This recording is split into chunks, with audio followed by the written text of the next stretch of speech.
Today we'll be looking at the human vibrational frequency and how it impacts your overall health. I'm Brian Rose, the founder of Biohackers United. Every object in the universe vibrates at a particular frequency, including the human body. Every cell within the body vibrates at its own specific frequency that actually can be measured. Quantum physics describes the universe as nothing more than vibrating strings of energy. Scientific research has shown that everything within the body has its own vibrational frequency. Humans actually have an optimal frequency that occurs when each cell of the body vibrates at the frequency that it was designed to. Researchers have discovered that a healthy body resonates at a frequency of 62 to 70 megahertz. And when your frequency drops below 58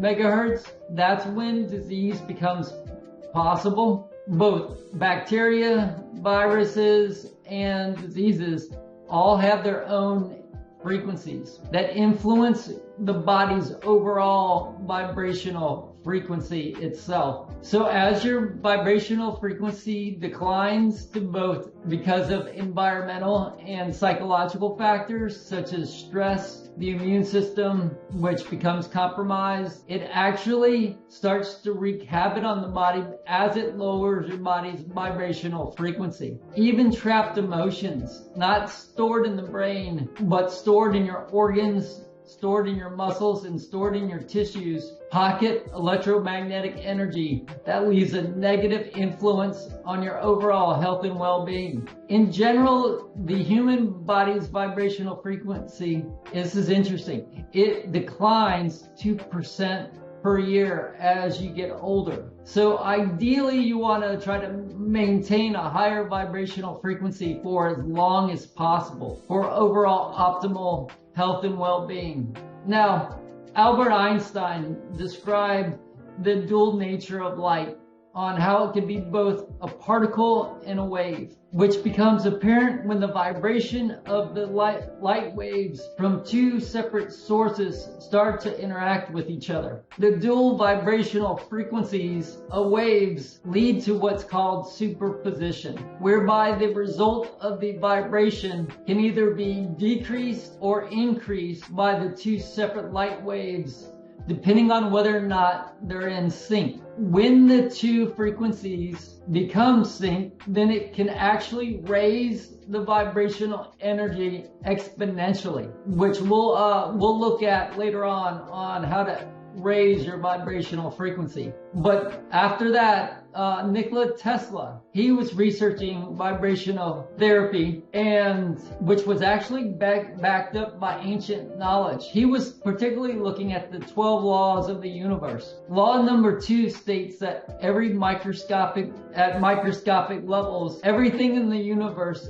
is constant and in vibration. That includes the human body. When vibrations from two separate sources, again, that are in sync or combined frequency, leads to a phenomenon called resonance, which is the foundation of vibrational therapy itself. Now, Nikola Tesla discovered whole body vibrational therapy. He basically invented it. And his most famous patient was Mark Twain. Mark Twain suffered from digestive issues. Specifically, he had to deal with constipation.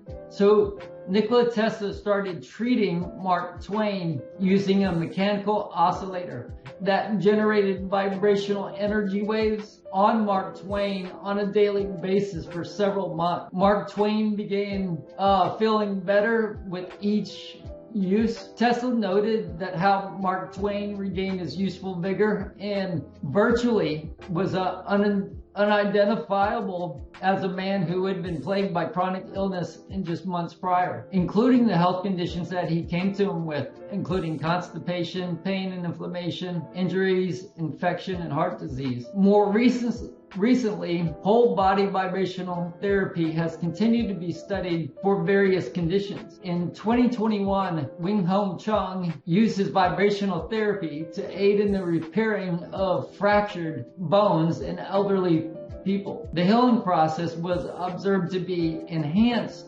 by the vibrational energy. The prevailing theory was that the osteocytes or bone cells might respond to the vibrational energy by increasing the production of proteins that promote bone formation. In another example, which was fascinating, they took diabetic mice that had wounds and they subjected the mice to two different frequencies. One group was subjected to 45 hertz, and then the other group of mice were subjected to 90 hertz. The group that was exposed to 45 hertz showed significant improvements in both wound healing and increased expression of insulin to counteract the diabetes. So let's take a look at what you can do to raise or improve your own vibrational energy. The good news is you can use biohacking techniques to elevate or increase your body's vibrational frequency. And we'll also look at some examples. The first one, which is the main one to increase vibrational frequency, is meditation. Now, there's a specific type of meditation that's called Vipassana meditation, where you meditate for the first 10 days, you meditate silently. They have retreat centers throughout the United States. You basically will attend the you'll attend the center for free.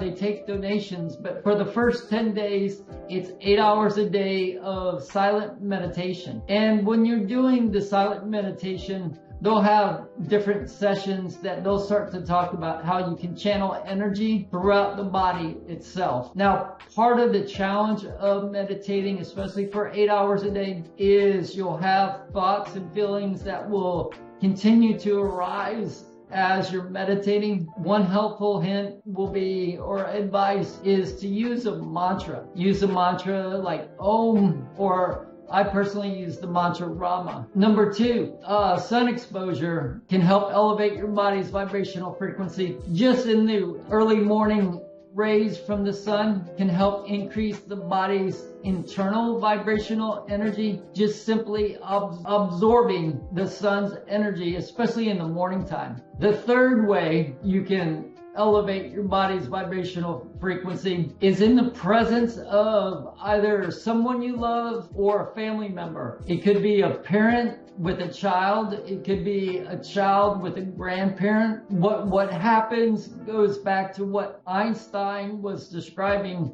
when he was talking about superposition. So when you have two individuals that become in sync with their vibrational levels, it creates what's called the superposition, where it actually elevates the vibrational frequency of both individuals, and it does this exponentially. This happens at the quantum level, and it's been researched in quantum theory when it comes to vibrational energy and as you combine it. So looking at the fourth thing you can do to elevate vibrational frequency, and this one is kind of obvious if you are somebody that uses the sauna. So the traditionally hot saunas are about 180 degrees, and the heat will radiate and increase your body's core temperature as you're sitting in the sauna. I typically sit in the sauna for about 15 to 20 minutes. It helps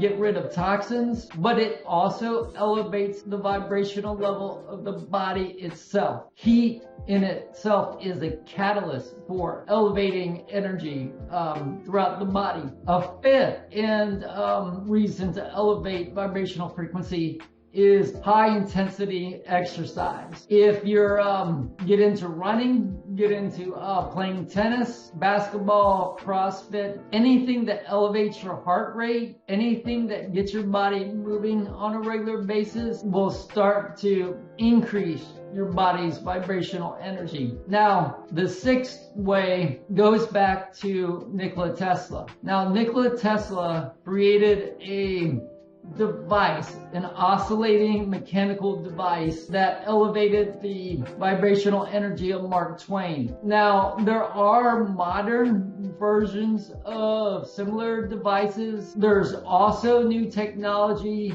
getting into what's called PEMF mats, or pulse electromagnetic field maps. They're similar, but the pulse electromagnetic field map, you can set the actual frequency, or some PEMF mats have a default frequency that can elevate the body's frequency externally, but it will, just like the sauna, it will increase the body's vibrational energy internally. And then the seventh way to elevate the body's vibrational frequency is really simple and straightforward, but that's getting 8 to 10 hours of sleep, which it recharges the body's basically batteries. And I highly recommend, if you're not using it already, to try the Oura Ring, where you can measure how much deep sleep you get per night in your heart rate variability.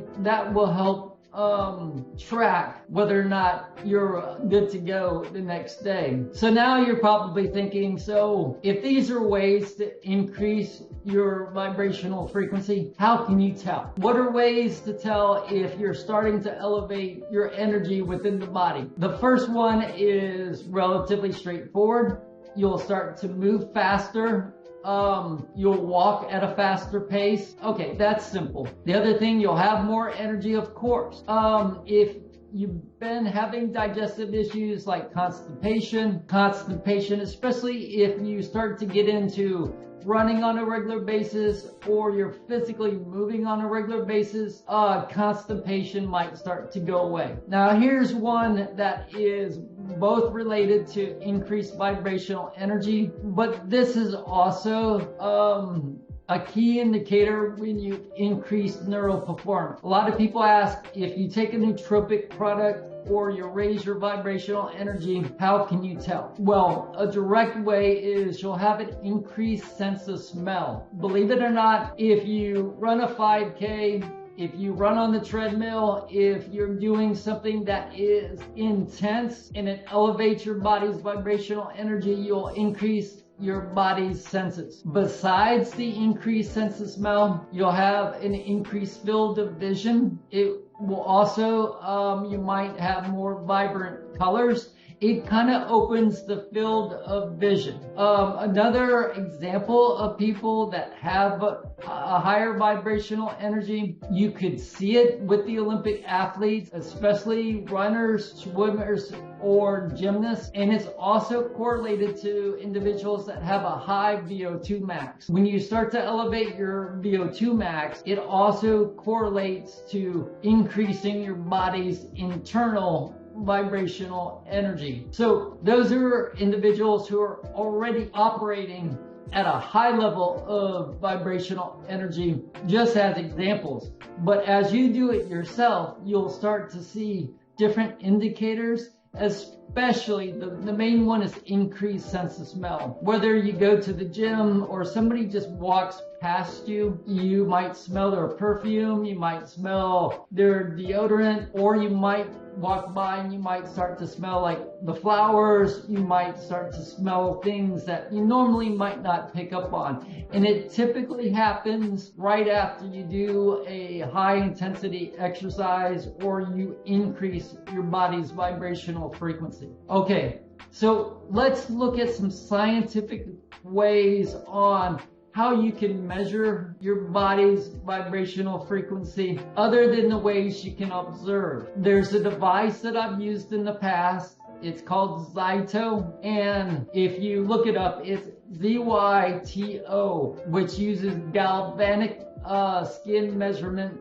technology, which is actually approved by the FDA to measure what's called GSR, or galvanic skin resonant. Now, when going back to the body itself as the overall whole vibrational frequency, each bone, each organ, each cell all has its own frequency. So when the cells and the organs are operating at their ideal frequency, they're said to be in coherence. Now, the 𝐦𝐨𝐬 hand cradle, basically it's a device that you set your hand on that sends an electrical pulse through your body that measures the coherence of the different organs, the bones, the tissues. The first time I used it, it scanned my entire body and it picked up on a bulging disc that I had in the L4, L5 region of my spine. I didn't mention it during the body scan,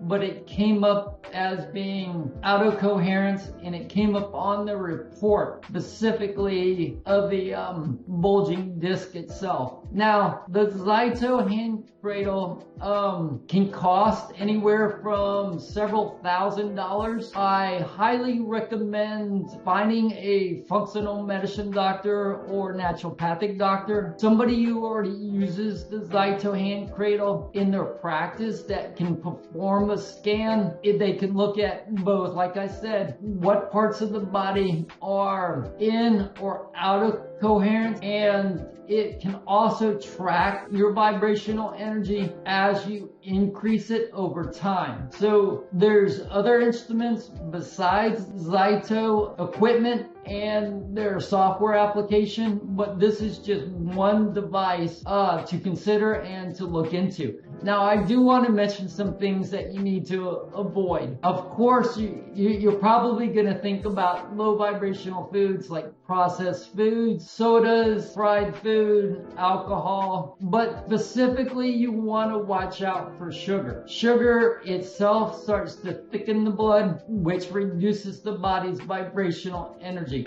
We'll do a follow-up video on how you can reduce blood sugar levels naturally, or ways to help lower blood glucose, not to treat a specific condition, but just to try to help elevate your body's vibrational frequency. So that's something to consider. Now, the ultimate goal for the human race and what has been done previously, from India to Japan to Tibet, there's a practice that is called the Tibetan rainbow body. Now, when Tibetan monks, what will happen is they'll meditate for several years throughout their lives. But in the last few weeks before they pass away, they'll go into a solid retreat and they'll meditate all the way up until they pass away. When they do that, they elevate their body's vibrational frequency from a third dimensional person to a fourth dimensional person. Now, what that does is, you might have heard with Tibetan philosophy, as you want to escape what's called samsara, which is escaping reincarnation. So if you're able to elevate your body's vibrational frequency at such a high level, especially at the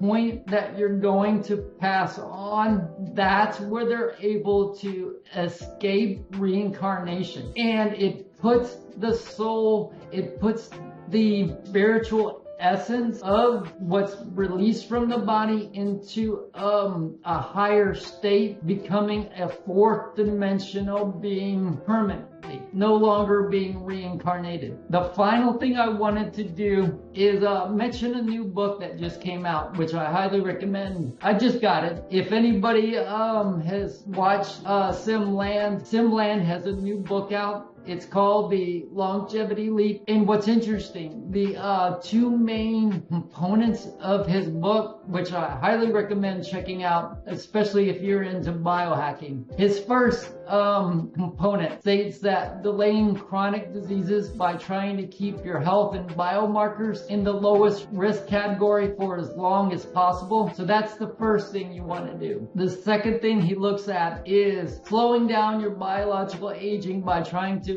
maintain biological youth in terms of physical functions, biomarkers, cognitive function, and sex hormones. The main person I think of when it comes down to slowing down your biological aging, number one is Sim Land. Sim recently outranked Brian Johnson, but I highly recommend looking at Brian Johnson's videos and following his channel because he's looking at the biomarkers within the body, helping to reverse aging by testing each one of his different organs, including his lungs. He's currently trying to reverse the age that was impacted by the COVID virus. But look at, check out Simland's new book, his channel. I'll put a link to his new book in the notes, and reach out to me, either direct message me or put a comment in the sections of the video about different biohacking techniques you've used to elevate your body's vibrational frequency, things that you've done or noticed when you've elevated your body's vibrational frequency. And if there's other topics that you want to talk about or you want to be discussed during the upcoming videos,